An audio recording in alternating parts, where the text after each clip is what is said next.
fiscal year 2014 third quarter review. And I'll be turning it over to staff in just a second. We also are going to be continuing the discussion of our 2015 recommended budget, and we have 3 topics there. Fees, there was a request to discuss pensions a little more, and then any legislation that might affect revenue, local revenues.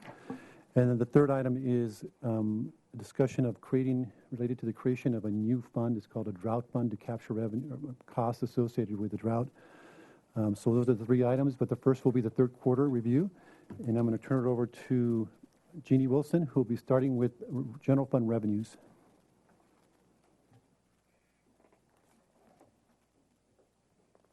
Thank you, Bob. Good afternoon, committee members. I'd like to first provide a little bit of an overview of general fund tax revenues.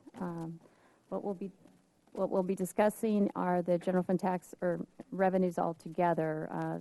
Thereafter, Julie Nemes, our county manager, will follow up with general fund expenditures, the enterprise funds, and also the proposed budget adjustments. The first schedule you see on the overhead is a category of tax revenues. I'd like to review the most significant tax revenues. We'll start off with sales tax. Sales tax is trending slightly above the year-to-date budget by a variance of about $88,000. We expect sales tax to trend just slightly below our budget estimates by the end of the fiscal year. However, this is, again, sales tax reaching peak levels that we had at 2007. Our annual budget for total sales tax is just over $21 million. Property tax is budgeted at $25.4 million. We are trending above a budget year-to-date basis. That revenue is not received evenly throughout the year. So although you see a percentage that is less than 75% for the first 3 quarters, that's due to timing of when we receive those property tax payments. The good news with property taxes, we did receive the assessed valuation figures from the county. They estimate a 4% or in excess of 4% increase in assessed valuation. Our budget was based on a 2% assessed valuation increase, so we anticipate that at year end we will be just over $700,000 on a budget to actual variance for property tax, and we expect this figure is pretty solid since the county provided us the data on assessed valuations in the September-October timeframe of last year. The next largest category I'd like to discuss is your transient occupancy tax. As you can see, that tax budget is $16.2 million. Through the first 3 quarters of the year, we are trending at 77%. We have seen an increase in TOT, and we'll expect that at the end of the year we will be coming in at over budget. I believe we estimate that figure will be at about $360,000 over budget at the end of the fiscal year. And the next slide, our other revenues category. These categories include licenses and permits, fines, forfeitures, franchise fees, our use of money and property, which is our interest, intergovernmental, and miscellaneous. As you can see, overall, we're over $900,000 year-to-date variance through the first 3 quarters of the year, just about 80%, which is trending higher than our 3-year average. This is primarily due to intergovernmental category that represents a lot of the mutual aid reimbursements that fire receives. It looks like we'll be meeting and exceeding those fire mutual aid revenue estimates as a result of higher mutual aid activity that they incurred. Although we have higher revenues in this category, you will see increased higher expenditures as well, and Julie will cover that in her presentation. Could you give us a little more on the miscellaneous? Is a bigger number? Yes, it's a notable number. Yes. In the next slide, we have miscellaneous broken down. Miscellaneous revenue of $1.6 million. Miscellaneous category, I'll give you a little bit of detail on that. These types of categories include overhead costs, as you can see there on the third line. Transfers in is the second line. Donations, administrative citations, auction revenue, city TV revenues, miscellaneous sales of city property, insurance rebates, refunds, and other miscellaneous revenue. Most overall in this category, we are trending in line with where we should be at on a year-to-date basis. The largest component, obviously, is our overhead allocation. So on a quarterly basis, we allocate the cost that are charged for those overhead charges throughout the city departments, and that number will generally always trend right at 75%.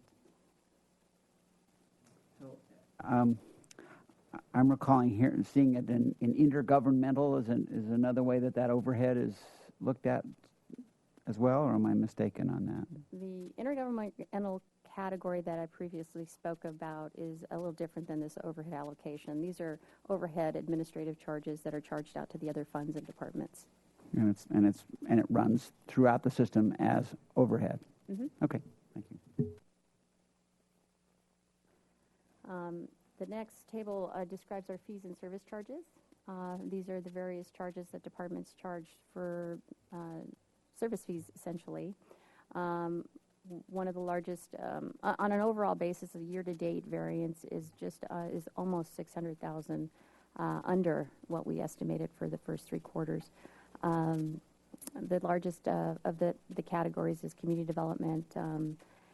They're under about $347,000. It's probably primarily due to the development activity, a slowdown in the activity for permits and building in the construction community. Parks and Rec is also trending slightly under at $250,000. That's mainly attributed to a seasonal difference. Again, those revenues are not received evenly throughout the year. They tend to increase the activity as the year ends for summer and at the beginning of each fiscal year. So you'll see those revenues come back up at the end of the 4th quarter, and likely right at where budget is estimated, or slightly higher actually is what we're estimating to date on that category. Libraries is slightly up as well. That's primarily due to some charges for services or revenues that are received, again, not evenly throughout the year and have already been received on the per capita. For example, per capita library fees received from the county have already been received and posted. Those are the most significant variances that comprise this category, and I'm happy to answer any questions if you have any. You have any questions? Okay. Moving right along then. Good afternoon, committee members. My name is Julie Nemus. I'm the County Manager for the Finance Department, and today I'll be covering general fund expenditures, enterprise funds, and the proposed budget adjustments. Since I go into a lot of detail on the variances in the attachments, as well as we went through a lot of them at mid-year, I'm going to be focusing on the negative variances and some of the larger variances we haven't discussed in the past. So the first slide I'm going to refer to are the general fund expenditures, and similar to mid-year and 1st quarter, the 3 columns I'm going to focus on are the adjusted annual budget, which is the council-approved budget, the year-to-date budget, which is the 3-year seasonally adjusted budget as of March 31st, and the variance without encumbrances. And that just means that we're not including the encumbrances. It's this column right there. We're not including encumbrances because those could be spent at a later date through the end of the year. The first variance I wanted to bring to your attention was administrative services, because we haven't discussed this in the past. Administrative services is coming in under budget for expenditures, and there's primarily 2 reasons for this. There's about $100,000 in salary savings for a vacant position in human resources, which may or may not be filled by the end of the year. And there's about $90,000 in cost savings that will be realized by year end for the November vote by mail election. So costs actually came in under budget for that election. The next variance is police. These are all related to overtime costs, but it's primarily related to special events. Special events such as cruise ships, county bowl events, other events that have gone on. They have to provide additional overtime staffing for those events. There is a corresponding increase to revenues of about $40,000. It's not the entire overage here, but staff does anticipate there could be additional increases in special event revenues for the rest of the year. So staff's going to be kind of closely monitoring this line, maybe coming back and requesting an adjustment at year end for the increase in estimated revenues and appropriations for that overtime related to special events, and also watching just this overtime in general to see if additional cost cutting measures are needed to meet budget at year end. The next variance is fire. I'm not going to spend a lot of time on this just because we have discussed this at mid-year and first quarter. It's all related to mutual aid activities, and there is a corresponding increase in revenues which exceeds this overage in expenditures. The next one is Public Works. This is the last variance I'm going to touch on. There's two main reasons for this. One of it is just an overall across-the-board savings in supplies and services, prudent use of expenditures, you might say. And second of all is about $87,000 of unspent project costs for the underground tank project. And it might just be delayed till the end of the year, or it could potentially be delayed till next year. Underground tanks project? Underground tank project for the environmental compliance program. So is there one out there that's hanging proverbial fire? You know, I would have to bring up Michelle DeCamp from Public Works to answer that question. Is she available?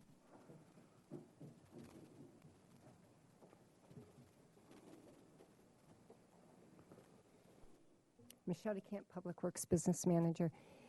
I'm not sure whether there's one particular tank that's holding out there, but a lot has to do with the timing of the whole program for the underground storage tanks. And oftentimes we're tasked with having to do various steps, and sometimes we meet certain parts of the program and things can be delayed, and that's what a lot of the savings is from.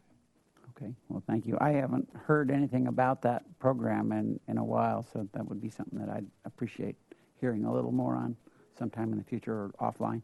Thank you. I do have a question about the variance with the police department in terms of the overtime for the special events. We had a big discussion yesterday with the police budget about functional strength and operational strength and or staffing, not strength. So I guess it appears to me that because of the folks who are not that are injured, that we're stressing the system and we're having to have overtime to compensate for that. Is that a fair summary of the problem? I believe Lori Peterson from Police is here. She Great. might be able to answer your question. Thank you, Ms. Peterson. Lori Peterson, Business Manager at the Police Department, and that's correct. It's balancing that out, so we're having to do a little more overtime with those who are out on injury. Makes perfect sense.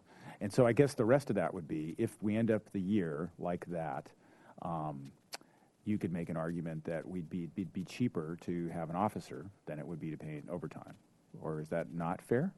That's not quite correct. Okay. Because they're charged out at time and a half. It's not a full position. It's the There you half go. time that you're Okay. covering. So it's not quite as expensive as doubling it. Okay, got it. Thank you. Okay, thank you. Thank you. So overall, general fund expenditures are coming under budget about $1.7 million. But I do want to note that some of the variances, and we talked about them at mid-year, are timing differences. So some of the rather large variances are timing differences in payments of several $100,000. So we don't expect that variance to exist at year end. That gap will close by year end.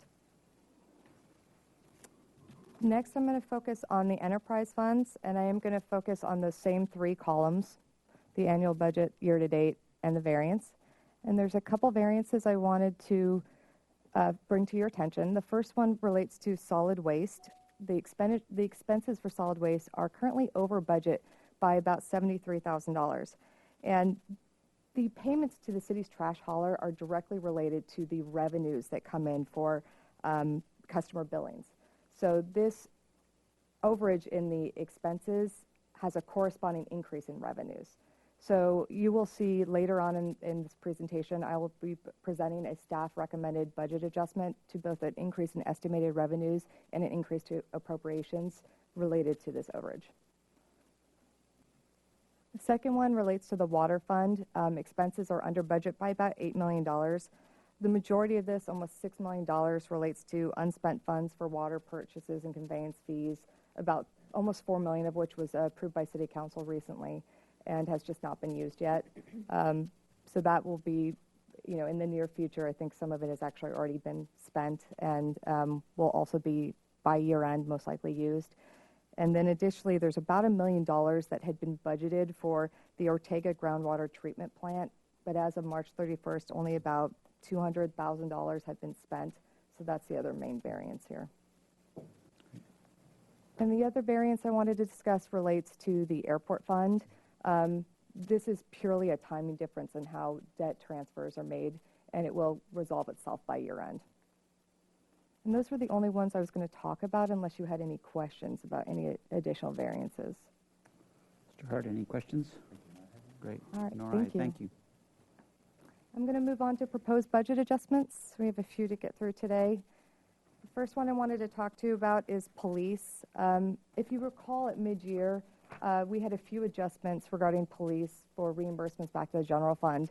Lori Peterson, who spoke earlier from police, has been doing a really good job going through and looking at the grant balances in the miscellaneous grants fund and identifying grant balances and where the expenditures belong. And this is one final adjustment she did identify that needs to be reimbursed back to the general fund for costs related to purchasing a bulletproof vest for a grant that were made out of the general fund, but the revenues were received in the miscellaneous grants fund. So this is a reimbursement back to the general fund of about $37,000. And it's all related to prior year costs. Okay. This next one I circled, it's actually two different funds, but I wanted to identify the entry together. It's about $70,000. And what's going on here is that prior to fiscal year 14, their Public Works received reimbursement for the Sycamore Creek Channel Improvement Project into the Disaster Recovery Initiative Fund. However, the costs were spent out of the streets fund. So it's a little bit similar to the entry I just referred to previously. So this is a reimbursement back to the streets fund for those costs of about $71,000. These next set of entries are all increase in appropriations for about 4 projects from reserves. Public Works has identified additional needs in these 4 projects due to various different reasons. Unless you'd like me to get into the details, I wasn't planning on to because they are described in the attachments. Any questions on those before? Okay, thank you. This next entry, it is related because it's actually a request to transfer available appropriations from salary savings and salary and benefits of $71,000 to increase appropriations for the traffic safety and capacity improvement project. So there's about $71,000 that are needed for new conduits for the solar-powered pedestrian activated flashers. And there are salary savings due to some vacancies in that program. This is all one entry, which is why I have this highlighted together. During fiscal year 14, Public Works and Finance has worked very hard to go through all of the grant funds related to streets to identify where revenues and expenditures have not matched up over the last 12 to 15 years. It's a rather large project, and it was one of the big goals of Finance when we hired the accountant to work on project accounting. So they've been working on it for about 9 months now. And these entries really represent all of that work and analysis to properly match the revenues and expenditures to the right fund. So these are transfers to reimburse between Streets Fund, Measure D, and Streets Grant Capital to match those revenues and expenditures in the proper fund. The net effect, and what I did to make it a little bit more simple to understand, because there are quite a few entries going in and out, is I did a subtotal of the one adjustment. You'll see about the third line down with the numbers, you'll see adjustment subtotal of about $421,000. That is the total amount that is going into the Streets Fund. So it gives you a good idea of what the net effect of all these entries are. It is a reimbursement to the Streets Fund from the Streets Grant Capital Fund of about $422,000, an increase, a reimbursement to the Measure D fund of about $6,000, and then it's that transfer out from Streets Grant Capital. Any questions on this before I move on? All right, thank you. Did I go too far? Okay. The next one I'm going to talk about is related to the Goleta Library. In April, the County of Santa Barbara actually contacted the library and requested that $20,000 from reserves be used for a public survey for a potential ballot measure for library services. And this is the cost. This is from reserves. This is the recommended entry to pull from reserves for those professional services costs.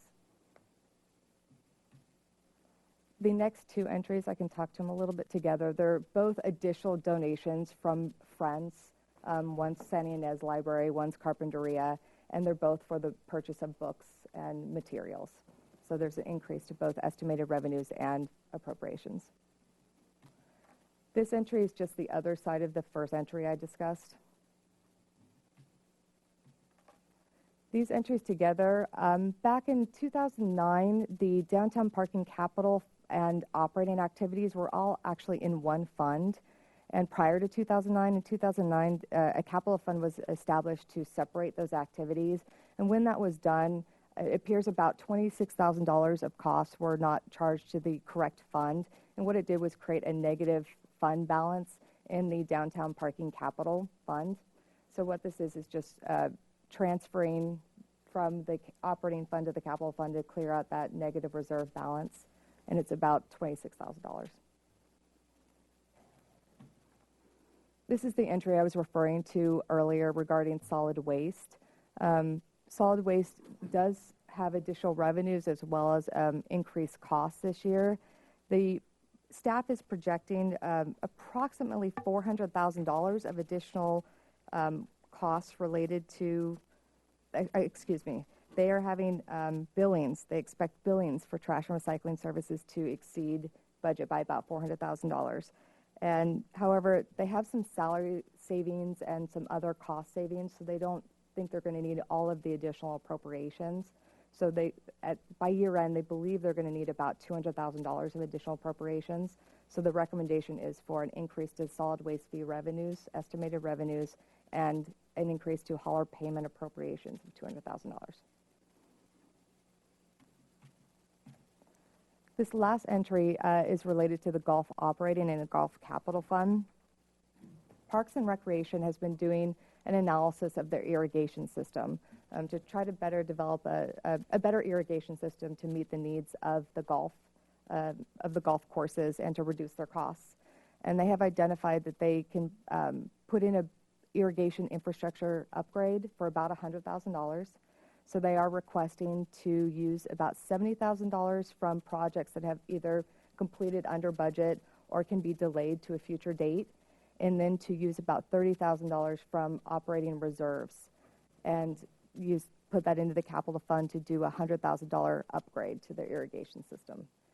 In addition to this request, they have put in the request for an adjustment to their fiscal year 15 budget to reduce the transfer from the operating to the capital for capital projects by about $30,000 so that they're able to restore those reserves in the next year. And is the purpose of that to lower water use, or? What it will do is it'll use more recycled water. So it will lower the use of potable water and use recycled water. So it will also be a reduced cost, and it will free up more water for customers and an already scarce resource. Okay, thank you. I believe that's it. Any questions? Any other questions? Okay, thank you very much. Thank you very much. Yeah. So if we could get a recommendation or some action on the committee members to approve these adjustments in the report. We are not going to go into the detailed discussion of the proposed adjustments with council. We're just going to give an overview of the report. So a recommendation from the committee will be helpful. I'll move the staff recommendation. And I'll second that. All those in favor say aye. Aye. Aye. All right, Okay, thank you. thank you, So Ms. Nemes. we are now on to the 2015 recommended budget. And what we're going to start with is a discussion of proposed fee changes for the enterprise funds. And as we talked about last time, you've seen a lot of this already, particularly with water and wastewater. So we're not going to spend too much time. We're just going to kind of go over those again real quickly and then give you a chance to ask questions. And we will start with the waterfront department. Okay.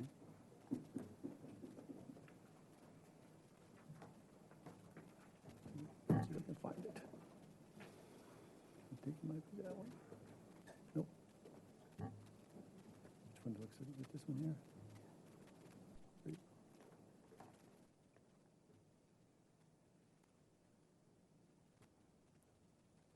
All right. Good eyes, huh? Good afternoon, Finance Committee members. My name is Brian Bossy, and I'm the Waterfront Business Manager. And we're here today. I'm here with Scott Reedman, our Director, to review our proposed fee changes for fiscal year 2015. So jumping right into it, our proposed fee changes are as follows. The first is regarding our slip rental fee. We are proposing a 2% increase across the board on all of our slip rentals. We have 1,139 slips that vary in length throughout the harbor, and so this 2% increase, similar to the prior year's 2% increase, would be applicable to all those slips. And I have my next slide will show you how that impacts the various slip sizes. Our next proposed fee change is we're shifting gears a little over to our slip transfer process or fees. And we are proposing that we would freeze the slip transfer fees for 25-foot slips. We have the most number of 25-foot slips out of all the other various sizes of slips. I believe we had 243 out of the 1,100. And we're proposing to freeze that at $350 a foot. If approved, this would join the 20-foot slips, which were frozen a number of years ago at $200 per foot.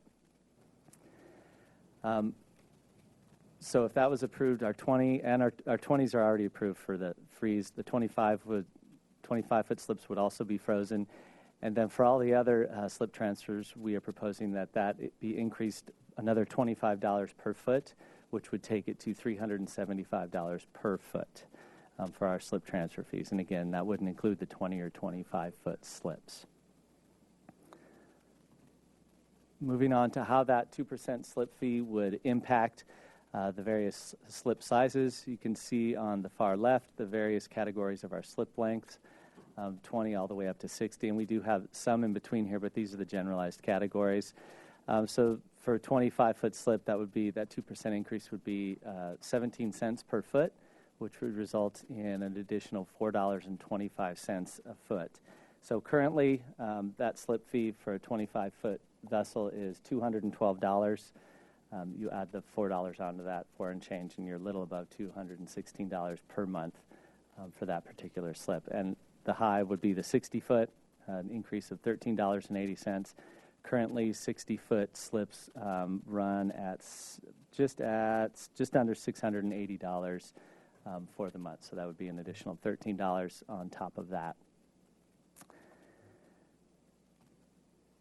To see how this compares to other marinas, what we do every year to make sure we're in a good place with our fees is we survey 17 marinas all the way from Santa Cruz down to Oceanside. What you'll see on this particular slide are just our local marinas, some of them privately held. And you can see this is with the proposed 2% slip increase. Santa Barbara's at the top there. And we are generally, across the board, below all of the other marinas and harbors in our vicinity. And this is our more localized version. But even on the larger version from Santa Cruz down to Oceanside, Santa Barbara's slip fees are very favorable to the folks who have boats in the harbor. And we generally are the lowest or one or two or three lowest on the books. So as you can see here,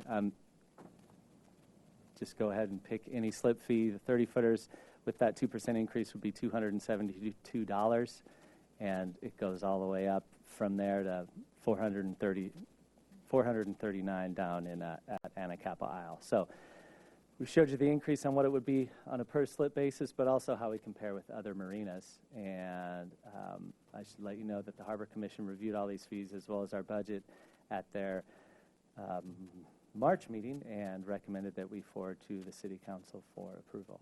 So with that, I'm happy to take any questions you might have. Thank you, Mr. Bossy. Any questions? I have a question. I guess the philosophical question is, when you're under market pretty consistently, well, and not pretty consistently, in every category, fairly significantly.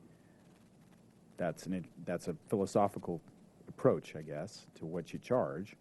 So maybe tell me more about that. I mean, is that a trend the gap is growing over time in terms of we're staying at the cheapest rate in comparison to other the neighboring market, or is that something that's holding consistent?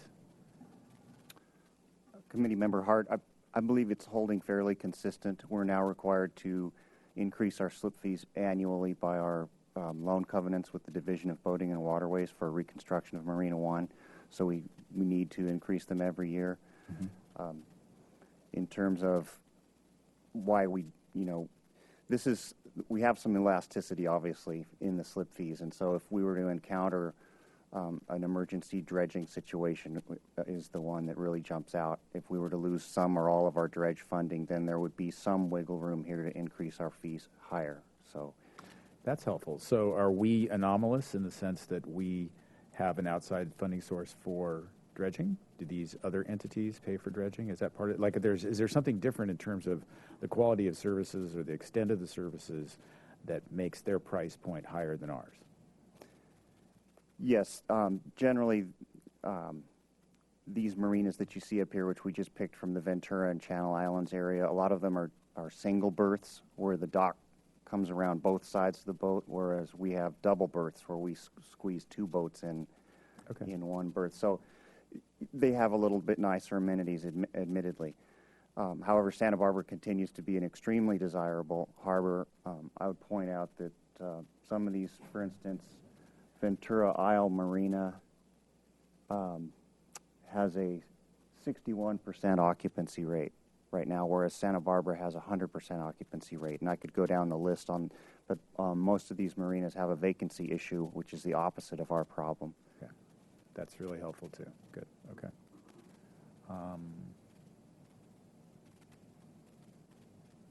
Okay, I think that does it for now. Thanks.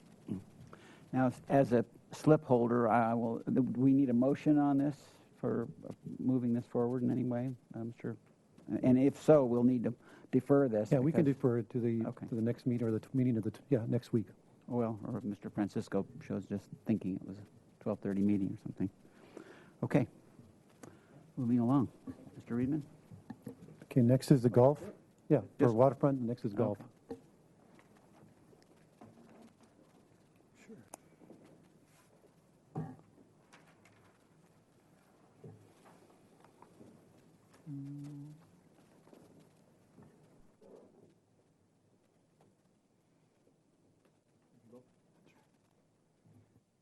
Good afternoon, committee members. My name is Mark Sewell. I'm the business analyst for Parks and Recreation, and I'm delighted to present to you the fee for FY15 for the golf course.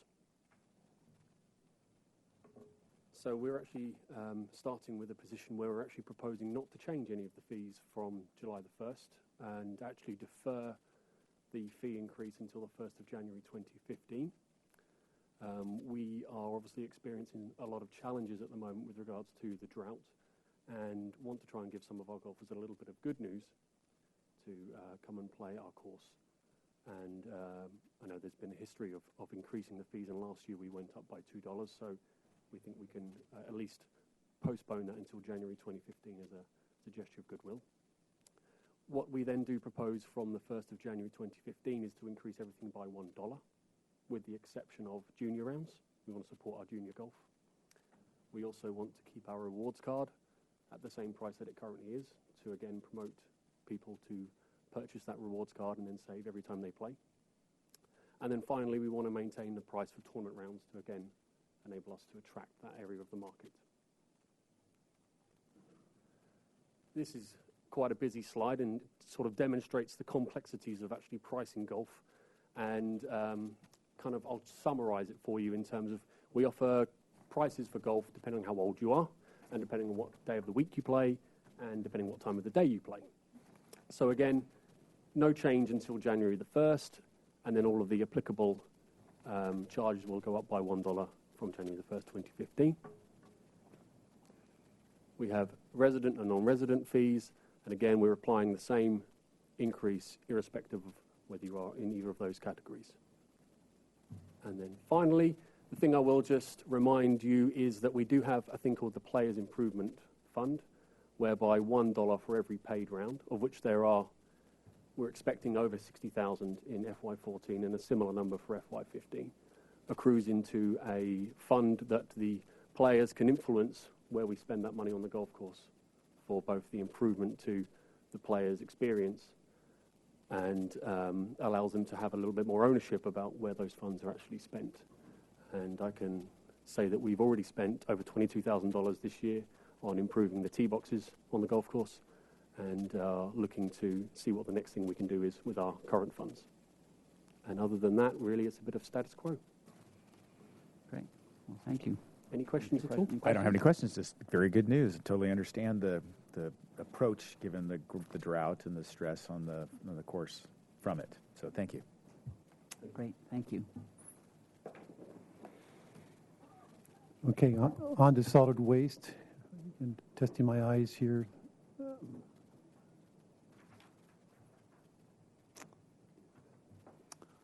Waste. Remember which one it is? This one, maybe? Nope.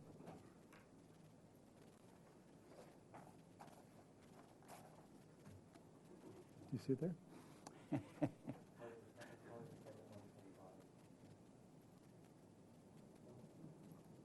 Nice try.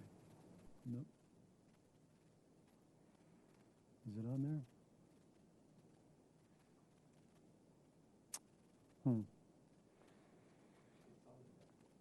Yep.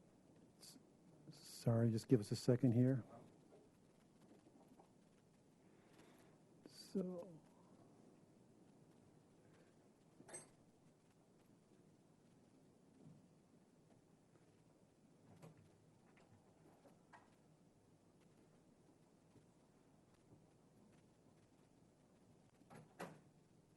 Maybe this one here, hang on. Nope.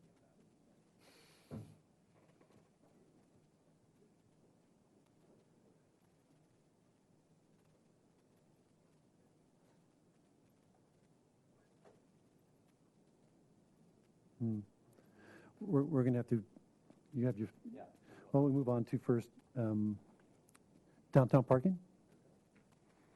You each grab your flash drive and I'll see if I can get it loaded in a second at the end.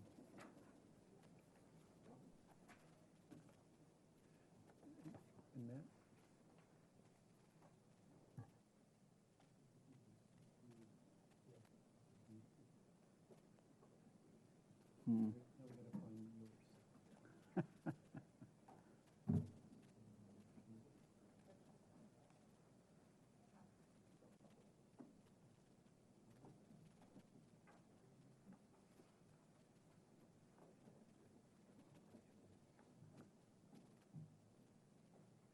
Good afternoon. I'm Browning Allen, the Transportation Manager in the Public Works Department. So I want to discuss with the Council the proposed fee adjustments for FY15. I briefly went over them when we did a budget presentation on April 30th, and I want to just go in a little bit more detail, especially with the lost or non-surrender ticket that we're proposing.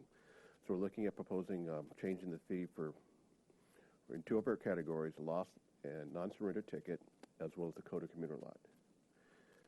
So in the area of the lost ticket, we experience approximately 4,000 lost tickets on an annual basis.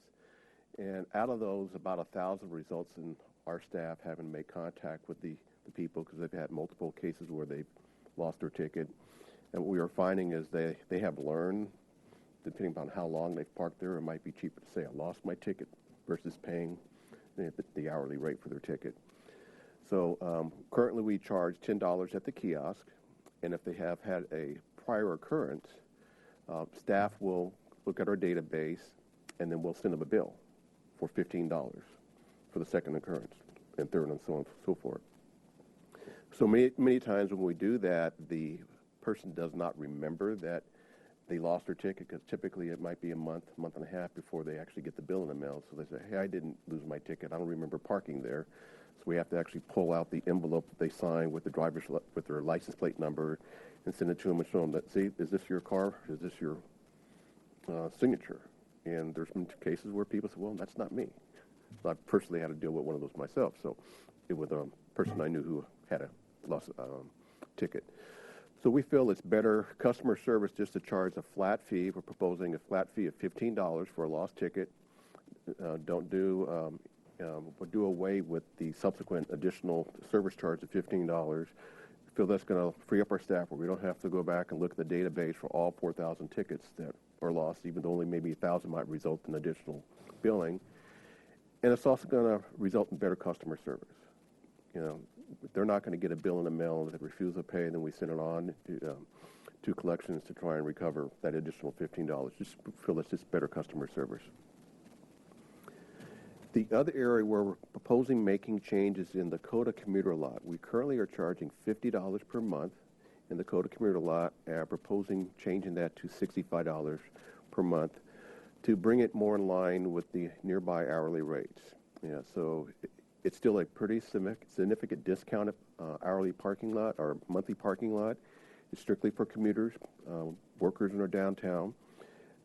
It's going to be roughly 50% of what we charge in Lot 10, and we don't feel that's going to have really much of an impact in terms of people not wanting to park there. It is our most popular lot. We are oversubscribed in that lot, and we think this is going to help us control some of the oversubscription, and maybe some of the people who have bought monthly passes may choose not to, or I think probably the bigger issue is some of the people who have not been paying and maybe they have bought a ticket, signed up for a monthly pass, and partly through the fiscal year they decide they're not going to pay anymore, but they still have a pass, and they're continuing to pay. So if they have to, pay $65 a month for a few months, they might think twice about gaming the system. So we're looking at ways to address some of the issues we're having a lot. But $65 a month we feel is more in line with what we're seeing in the industry, especially in comparing it to Lot 10 and Lot 11, which are just a couple blocks away.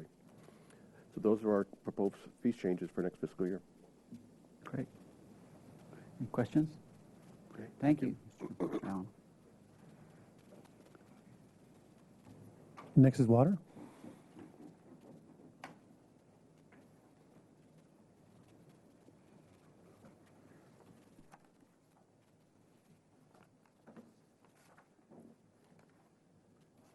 Good afternoon.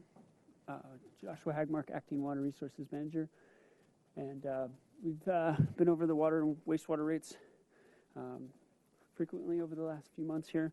Just to kind of summarize, we did take the current water rates to the Water Commission and to Council. We did that in April. Full Council saw this at the end of April. And following the 218 process, we'll be having a hearing on June 10th. The water rates, we tried to, with input from Water Commission and Council, minimize the impacts to our, what we consider our Tier 1 water users, or people that are really conserving water, life safety water. And so we can only be raising those by 3%. And then from there, the rates will go up depending on what tier you're in and what kind of water meter you have. Across the board, 3 to 4% increases for all other services, meter fees, taps, connections like that. We anticipate an increase in revenue of $2.4 million. Now, again, that's predicated on 20% reduction in water usage. And so all of this is based off of a model, rate model that was put together. And so we'll be actively watching this to see how conservation plays out and how these rates continue to come in, and we'll be reporting back to Council on that with our monthly drought updates. The recent information in yesterday was conservation had dropped off. We only were receiving about 5% reduction in water usage for the month of April, which was disappointing. March was about almost 15% reduction. So we didn't realize how variable it could be. So hopefully it'll kind of stabilize as we move into the summer and with the discussion on stage 2 drought. And then there's the wastewater fund. We also brought this to the Finance Committee and discussed this with the Water Commission. And we completed a extensive rate study this last year, a 10-year rate study, and are recommending a 5.5% rate increase The large driver behind this is the capital projects at El Estero. There's some significant projects that need to be done to the 30-year-old plant, and that this additional funding is to help offset some of the debt costs associated with that. And in addition, there'll be 3% increases to tap fees and other miscellaneous fees, ultimately looking at a $290,000 revenue increase proposed for next year. Is there any questions?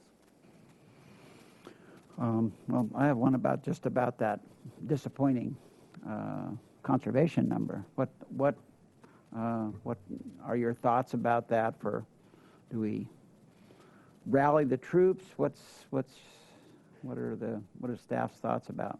Well, it's a great question. Tackling that. Yeah, it's a great question. The data came in, Commissioner White, the data came in Monday afternoon right before Water Commission, so I haven't had a chance to comb through that. April was fairly warm, as you remember, and we didn't see much rainfall, but we certainly didn't anticipate conservation to drop off that quickly, particularly based on March response.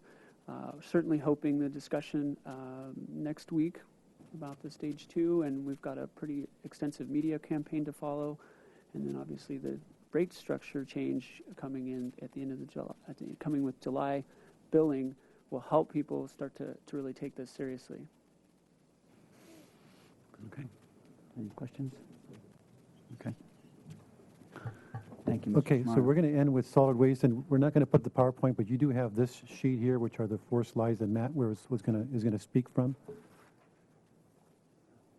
And we've discussed this extensively with the committee and with the council already, so this is really a review. Good afternoon, Commissioners. Matt Four, Solid Waste, our Environmental Services Manager. Our fee increases this year are very simple. We're proposing a 1.6% increase across the board on all customer classes, whether it's single-family residential, multi-unit residential, or business. 1.6% on everybody. That's a combination of the CPI increase to Marburg that we're contractually obligated to pay them, a very small tipping fee increase in the disposal and processing facilities that we use to process and dispose of our waste, and the new fee of 0.7% for public container maintenance and replacement. Not to collect them, not to tip them. This is simply the repair and replacement of the 1,300 containers that we have scattered throughout the city.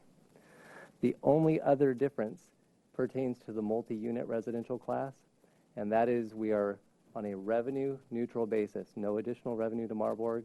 We are rebalancing the cost between the equivalent volume of material in carts and cans versus dumpsters. Historically, it's been very cheap, much cheaper to use carts and cans.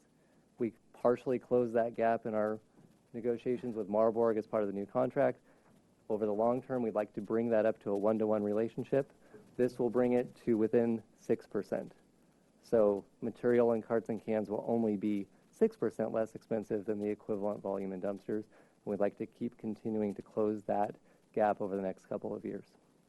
And if you have any questions, I can take those. Any questions of Mr. Four? No questions? Okay. Thank you, Mr. Four. Okay, so I'm going to suggest that we cover the third item, which is the creation of a drought fund. So those who eventually want to leave before the more esoteric discussion of pensions and legislation. And I think Public Works, is that Michelle? Josh Hagamar will discuss the creation of a new drought fund. You know, just one point before we even get into this. Obviously, the reason we're not asking a lot of questions is because this is the second time that this has come through. Right. You did a really excellent job in front of the whole council with each of the departments talking about the fee increases. So, you know, it's not like we're not paying attention or not engaged, and you're doing a great job of presenting it, but this is the second time through. And we totally understand. If people are watching on television wondering, why are they not asking any questions about all these fee increases? But you know, we asked a lot of questions at the council meeting. And we had mixed feelings about whether we should bring this back again, but we wanted to give you a chance one And we last time to appreciate ask that. any Just questions. wanted to, it probably felt odd to everybody in the room. Going too quickly. So, yeah, exactly. We're not doing that. Familiar to us. Absolutely. Good. Thank you, Mr. Hart. Good point.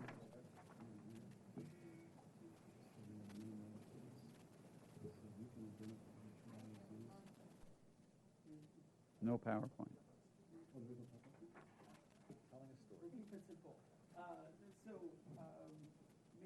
Is your mic on there?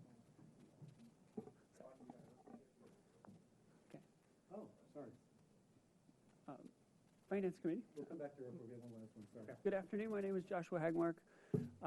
Here to talk about the creation of a water drought fund. The main purpose of this is to keep track of funds related to the drought, ultimately hoping that if indeed an emergency is declared, we could possibly get some emergency funding or grant funding for some of the drought-related expenses. There were two chunks of money that we have moved into this to basically set up this fund. One is the $3.9 million that was appropriated by council on February 11th with the declaration, the stage 1 declaration. That was for the purchase of supplemental water, so that was a portion of it. And then there was approximately $3.5 million that we've made available by delaying planned capital projects. Most significantly was the annual water main project. And so we put that on hold for now and rediverted those resources to go towards drought-related funding projects. In the end, it has helped reduce how much we've had to increase the rates overall and how much we've had to dip into reserves by being able to kind of balance this. But ultimately, the purpose of this drought fund is just to keep track of these basically emergency-specific funds. I mean, if we were to have a fire, we would be doing a similar type of restructuring or a flood to kind of make sure that we track those funds and we're able to, if there's a possibility, to recoup some costs from that. Are there any questions? I have a question about the status of the water purchase. Could you give us an update on where we are with the water purchase? Yes, Commissioner White reported to Water Commission last night. Things are looking up on the front with supplemental water purchases. We did ultimately submit an offer to purchase some water from the Sacramento Valley related to rice farming up there. And that was approved by Department of Water Resources to go forward. That water will be delivered July, August, and September. So we should have all that water accounted for by October. Presuming there's no major catastrophe or issue, that water should be conveyed through the Delta. We purchased 2,000 acre-feet of water with the assumption that we will get 1,300 acre-feet actually delivered. The cost of that water delivered is somewhere around $1,200 an acre-foot, which in this climate is not too bad. Vandenberg Air Force Base, we're in discussions with them through CCWA, the Central Coast Water Authority, and it has cleared their legal department. And so it is currently sitting on the base commander's desk for approval. And this would be additional water that they have stored in San Luis Reservoir for sale. They are looking to get the cost that they have in that water back out, which they estimated was a little over $1,000 an acre foot. So it's kind of actually in the same price range of the North Delta water, but it's a very secure source. It's sitting in San Luis now and can be delivered as soon as there's room in the pipeline. Additionally, the city has water stored in... And the city's portion of that is 300 or 400 acre feet, something like It that? actually ended up being more than that. There weren't too many other CCWA members that submitted on it, so it looks like about 1,000 acre feet we could get from that. So total, there's 2,300 from just those two sources. In addition, the city has banked water with a groundwater banking program in the Kern County. We banked about 1,400 acre feet with this group called Dudley Ridge, and we are in discussions about getting that water turned back to us with the 5% state allocation. There's actually now water moving in the state water system. We're hoping to do that exchange, maybe with the help of Metropolitan Water District, but that looks to be moving forward. That's another significant chunk of water. And then just some miscellaneous water. There's approximately 165 acre feet as part of that 5% allocation that we've got this year. There's a little bit there. So in total, we're approaching close to 4,000 acre feet of supplemental water. There's not the capacity to deliver all that water this year, but there certainly will be capacity in next year because there isn't any state allocated water, so there'll be lots of room in the pipeline to deliver water next year. So very optimistic going into next year. I feel like we have a nice buffer if we have any issues with wells or we're having difficulty reaching our conservation goals. We have a little margin of little wiggle room. Great, thank you. Well, that's just really good news. Thank you for sharing that with us. And then just to be clear about the drought fund, so you're capturing all the extraordinary expenses because you didn't specify them all. You lumped them into that $3.5 million. That includes the $900 and some thousand we spent last week or authorized spending last week. Okay. Absolutely, Commissioner. That does include the desal, any project work with the desal. It includes these water purchases that we're moving forward with. Silt wells, certain well projects, stuff that we have like Alameda well we're doing work on. That's actually a project we had planned out. We're just moving it into this year. So I don't think we're tracking that one necessarily as a drought-related project because we're just moving forward capital that we had planned. But anything that's emergency-related, we are. And the reclamation plant wouldn't be in that category at all? It is not. Yes. Although we are pursuing IRWIM funding, Integrated Regional Water Management. We're pursuing approximately $5 million in funding for that project. We were unsuccessful during the last round, but right now they have a round going just for drought-related projects, and we think this is a very pertinent project, and we received support regionally from the IRWIM board to move this project forward as a priority. So more good news. Thank you. Okay, great. All right. Okay, Thank you, Mr. Hagmar. we're just trying to keep this interesting, so now we're going to go back to the airport. They're going to talk about their fees. This is always interesting, Mr. Samario.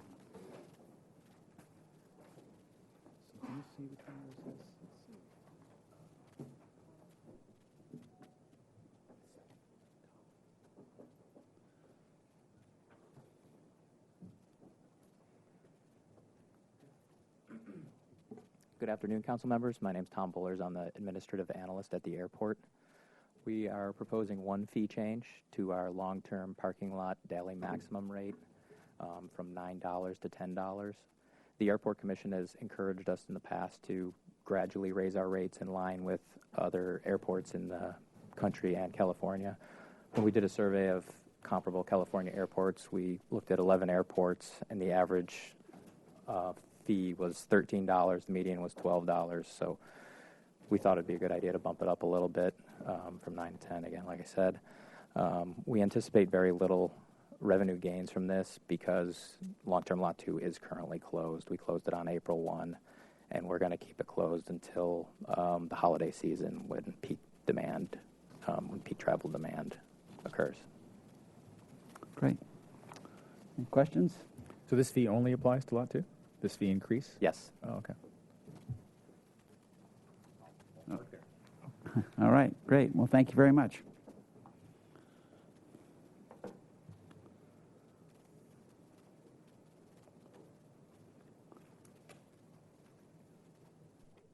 Do we need any actions on this, Mr. Samayo? So what we'll do with, we have a couple more topics to cover, but next week what we'll do is we'll bring to the committee some adjustments we're proposing, staff recommended adjustments, but we'll also be asking you to approve essentially everything you've reviewed thus far through the last 3 meetings, whether it be fees or anything we've looked at, and just give kind of one big recommendation for council to approve of the things that we've brought to you, whether it be fee changes or anything else.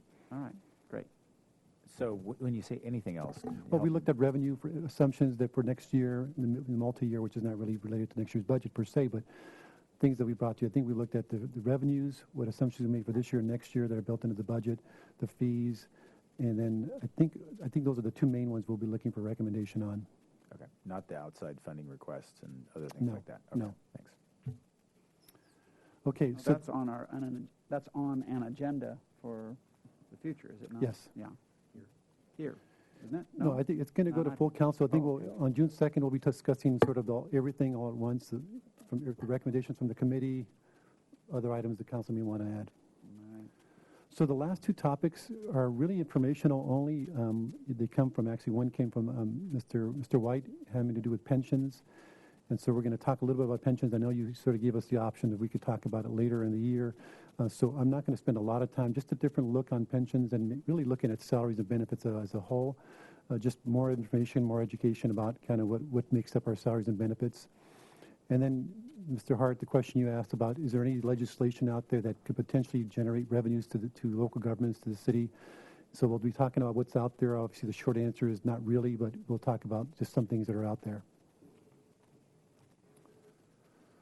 So what I wanted to do is, we talk a lot about retirement, we talk a lot about salaries, but there are a lot of other components to our salaries and benefits that we track and we incur. And this is looking at 1998, fiscal year 1998 to fiscal year 2014, the budget this year. But I wanted just to kind of run down to the things that are part of compensation, total compensation to our employees. It's probably more than you might have thought. Obviously, salaries, the straight salaries we pay our employees is the number one and the biggest item. But there's also the hourly salaries. So we have hourly employees, seasonal and the like, that we pay about almost $2.9 million, over 2.9 currently. There's also overtime. This is regular overtime, primarily out of the PD, the police department. They have always incurred overtime for people having to be brought in, whether it's because people are injured or sick or those kinds of things, or on vacation. We also have another overtime category, which we call FLSA. This relates exclusively to the fire department. The way their shifts work is they always will have about 3 hours per week of overtime, which is pursuant to federal law, and you can see what that dollar represents. The group insurance, that's with the city's portion of health costs, whether it be for dental, vision, medical. That's the city's portion, and everybody pays a portion, or to some extent, some portion potentially, depending on the bargaining unit, but this is just the city's portion. And then retirement is the city's share of those costs. Currently, as you know, employees are picking up a portion of that. Workers' compensation, this is the program that's managed out of a separate fund. It's both for liability and workers' compensation, and they charge premiums to all city departments based on their relative or respective experience. So obviously police, fire, where we typically see more injuries on the job, they will get a higher premium, if you will. But citywide, back in 1998, those premiums to the general fund were about $1 million, and now they're about 1.8. But other funds are also charged a workers' comp premium. Medicare is something pursuant to federal law. Retired medical, you can see in 98, and even now, we didn't have anything budgeted. But since 1998, all that time, we have been paying, we just never budgeted in 1998, but we have been paying to retirees, those who meet certain requirements, particularly having to be with the city for 15 years to vest. They will get a stipend, if you will, presumably for, or ostensibly for medical, offsetting medical costs, insurance premiums, and the like when they retire. And it goes up to age 65. It's not a big dollar. It's in the $200 to $300 per month range, but that's something we track as well. We started budgeting for that sometime in 2000, 2001, but we always incur the cost. And in 1998, I'm not sure where it was tracked, but it's not shown here. Vacation cash outs, we used to allow employees to cash out vacations, and back in 98, it was about $500,000. We don't allow that anymore. We've sort of done away with that particular benefit, if you will.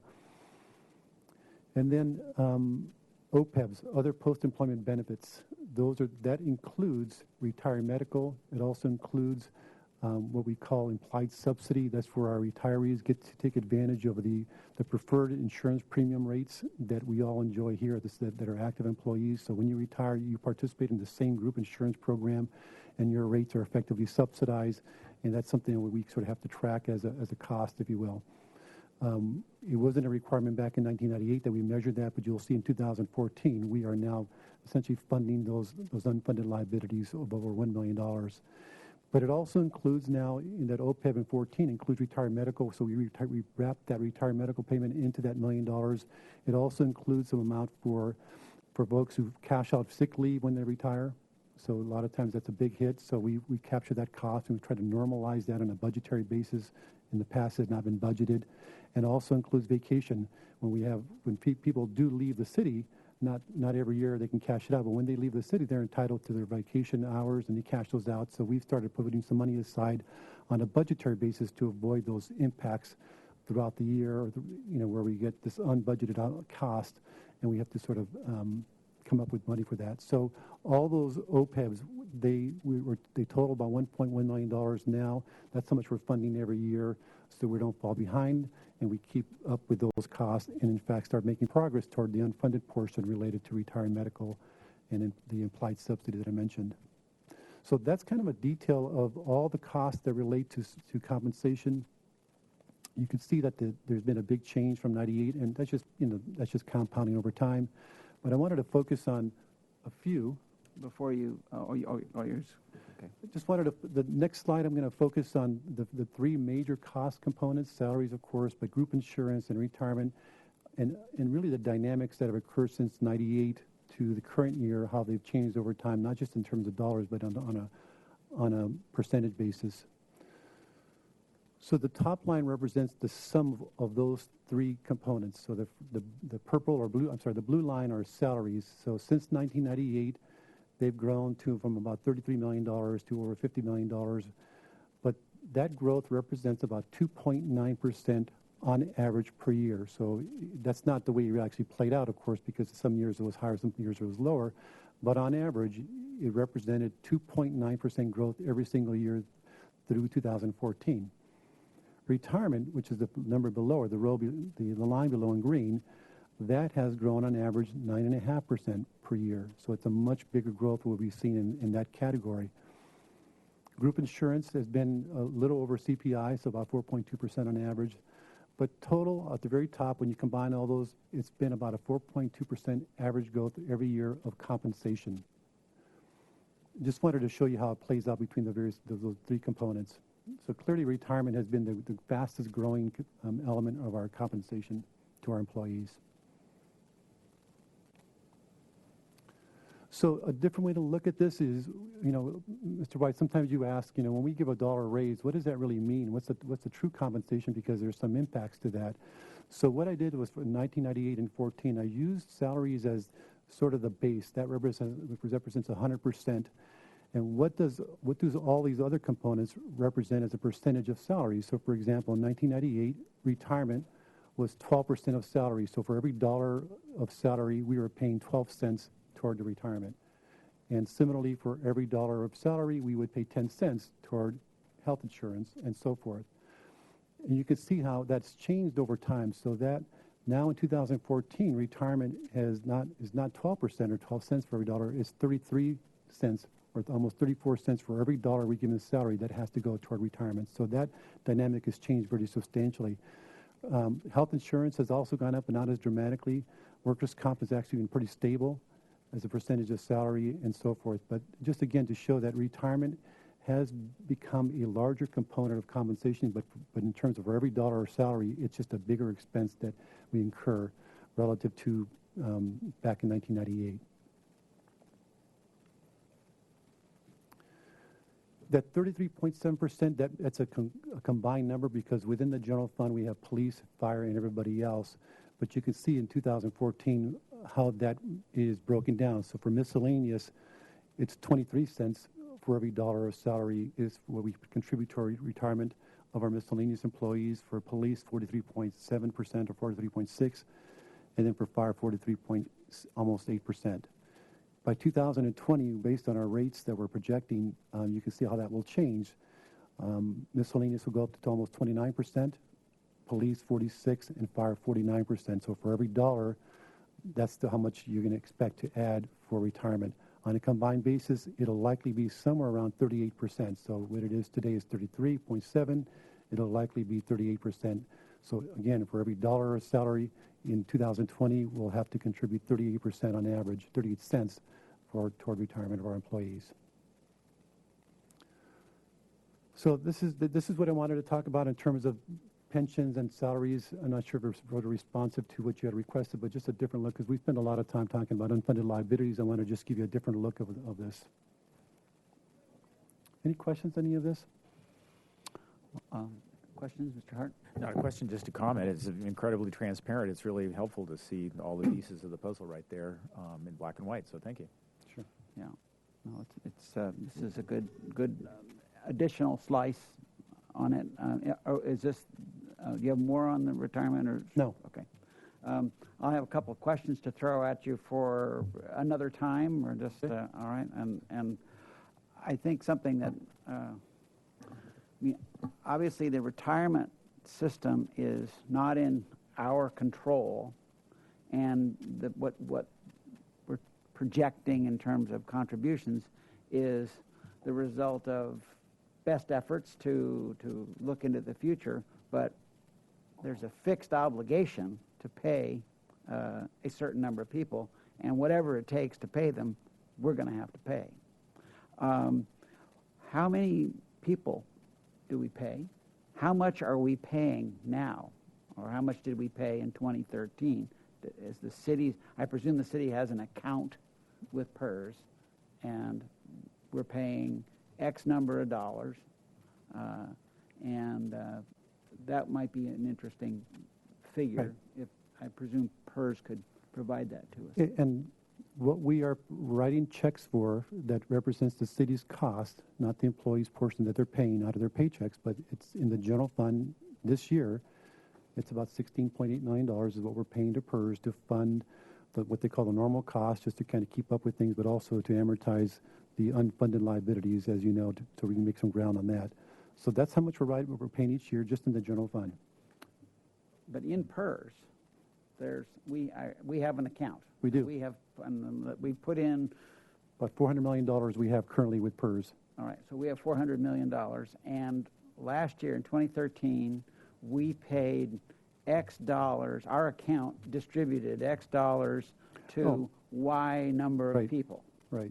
So that would, if those figures are available on a, email basis, now obviously nobody's going to go digging around trying to do that, but I think that I would appreciate. And I'm not sure PERS would be able to provide that to us, but we'll look into that. Just ask them anyway. Okay. And another element that again, if it's available, I can picture the number crunchers up there, perhaps having this. Not only how many people are there that are now our retirees. We're going to have our stable of retirees up there. How many are there, and what's the age distribution of them?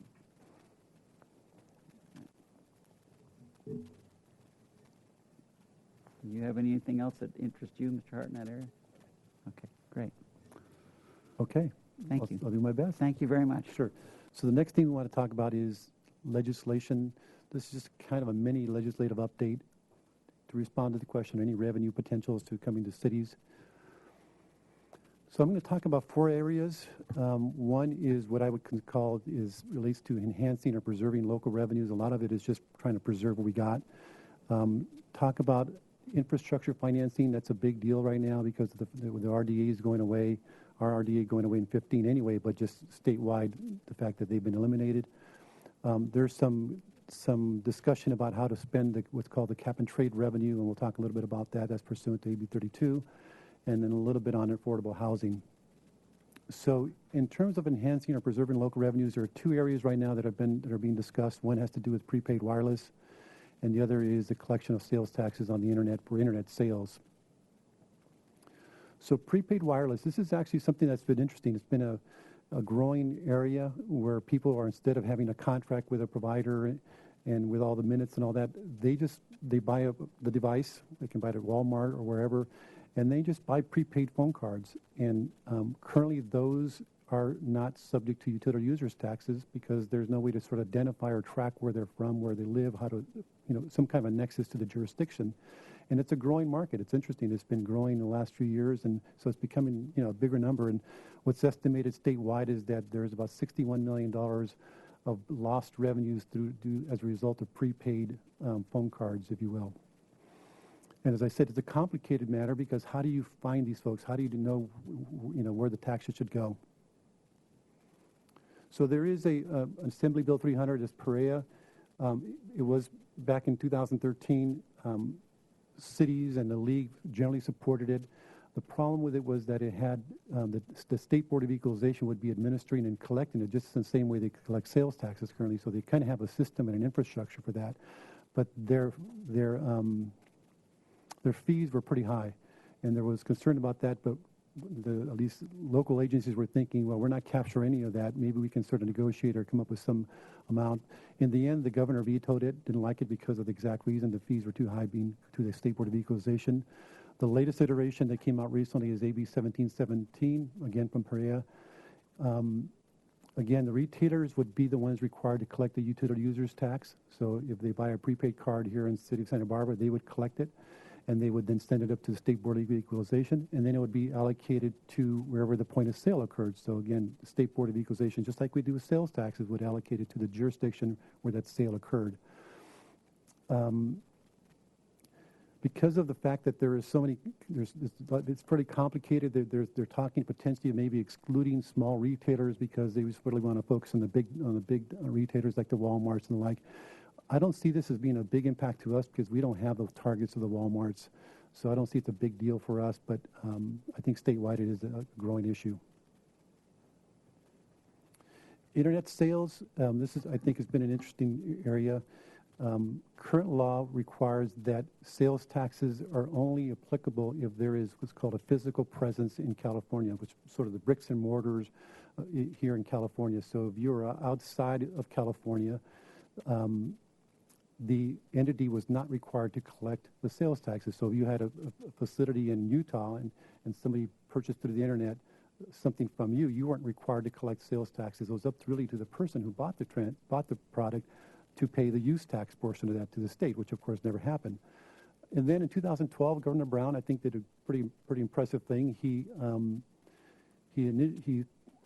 proposed and eventually approved legislation that created a different sort of threshold for what is considered physical presence or nexus in California. And this was really it was the Amazon law. Even though Amazon at the time didn't have any physical presence here, they established, based on how much volume of sales you had within California, that you essentially had a nexus. And initially, Amazon balked at that because they were like, I don't want to be paying sales taxes or collecting them for you.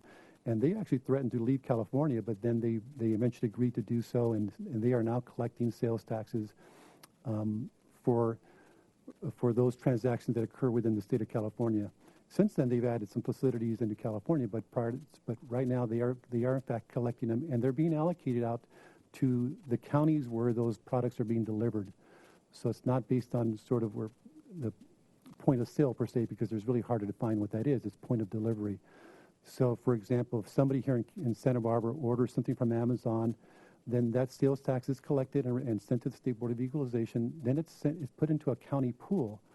And then we get a share of that based on how much sales taxes we collect within the city of Santa Barbara relative to other agencies within the county. So we kind of get a portion, but not necessarily all of it, but maybe there's some equity there. It's not a perfect system, but at least we're getting some sales taxes on those transactions now that we weren't in the past. So one of the issues is now has to do with the way the law relates to if you have a distribution center like Amazon, who has them now in California. What about transactions through the internet where they're being fulfilled within the state of California? So there's distribution centers in California. And technically the law would read that those transactions would be allocated, or those taxes would be allocated to the jurisdiction where that sale occurred, the point of sale, which is where the distribution center is located. And that's kind of where the discussion has been. City of Tracy, City of Patterson, City of San Bernardino, they made some nice deals with Amazon to come to their local jurisdiction on the basis that they would eventually start getting those sales taxes for all those transactions that they're fulfilling within those distribution centers, regardless of where they took place. They're still currently being allocated based on the point of delivery. They go to the county pool. But I know Tracy, Patterson, and the like are arguing with the State Board of Equalization that, no, those monies should come to us. And according to the state law, that's how it should work. So that's currently not happening, but so it's still being done on a sort of through the pool basis. From Amazon, we get about $115,000 a year through those internet transactions. If they were to make a change to how that is being sort of the sourcing rule, if they were to change it to make it a point of delivery, point of sale, where the location of the facility is, we could lose about half of our revenues from Amazon.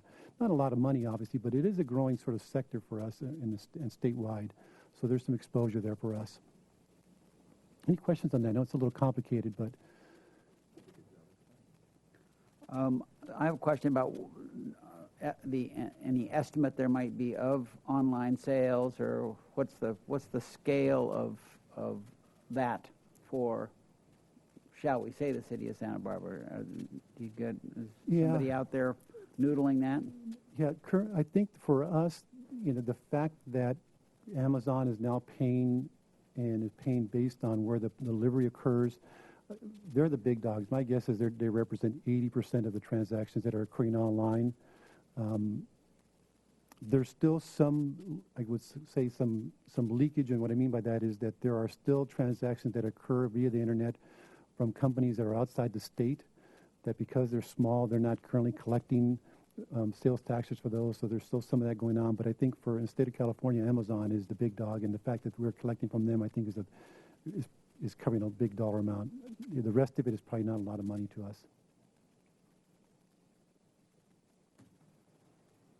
Infrastructure financing districts, I mentioned the redevelopment agencies, that them going away statewide.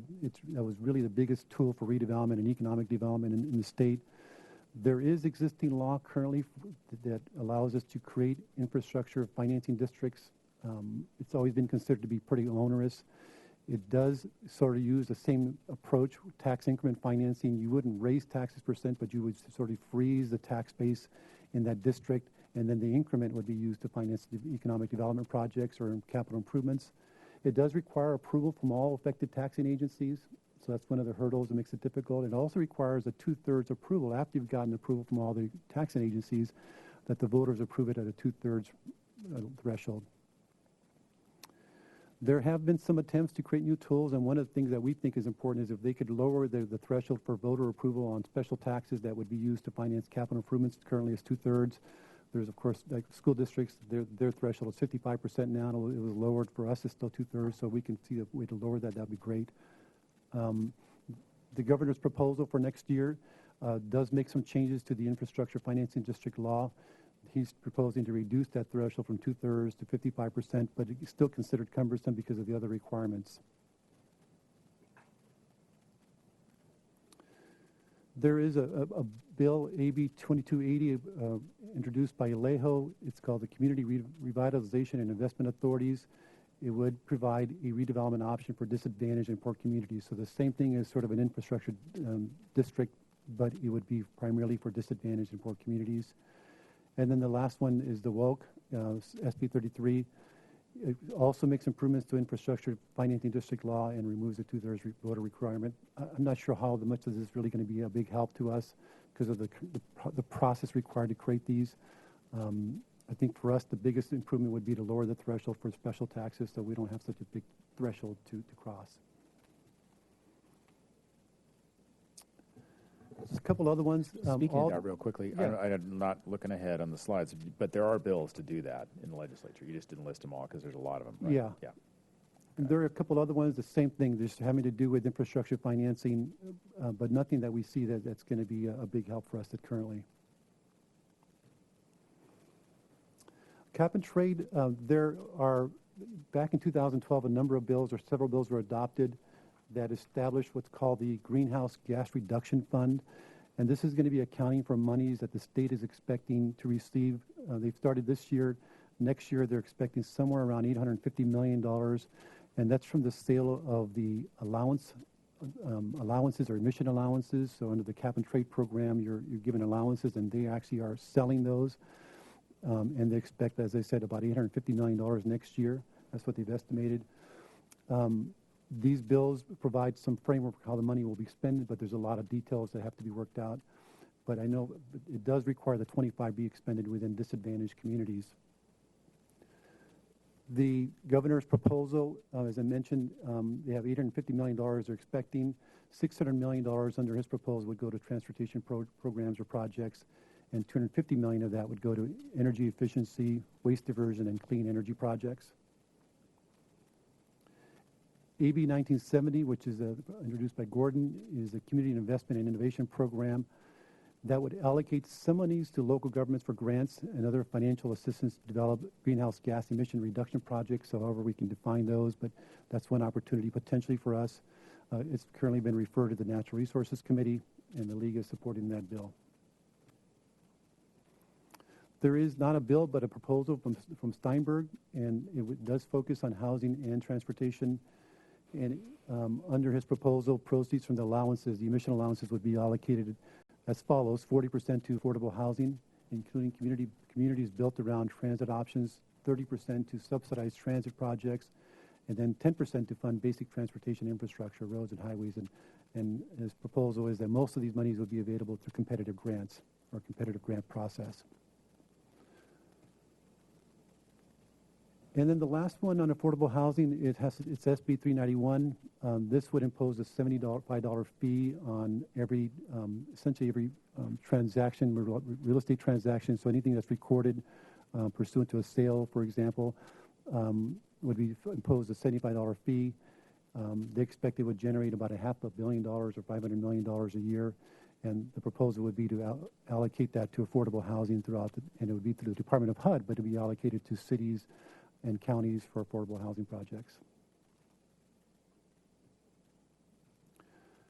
So probably more that you wanted to hear when you asked that question, but I just thought I'd go through what's out there. No, I thought that was very good. I thought that it's really helpful, and I think in the big picture, as you said before, to start off with, the real issue is the cap and trade funds, and the $850 million that's in the budget for this upcoming fiscal year is really a very small percentage of the overall growth that's expected in that fund on an annual basis. And the big item when you rolled it all up in terms of transportation funding is the governor's interest in funding the high-speed rail project. That's really what's driving the conversation in Sacramento about this. Yeah, exactly. And that's the big variable, I think, and what comes out of all of this is the governor's interest in having that be a permanent funding source for that project. But there is definitely potential for there to be some spillover of those funds that benefit local governments through transportation-related project and housing projects, too, depending on how it all plays out. So thank you. Better news than it would have been a year ago. True. Great. Okay. So no action required on those two items, just it's all informational. Well, thank you for that information. Sure, you're welcome. Okay. All right. Well, then this meeting is adjourned.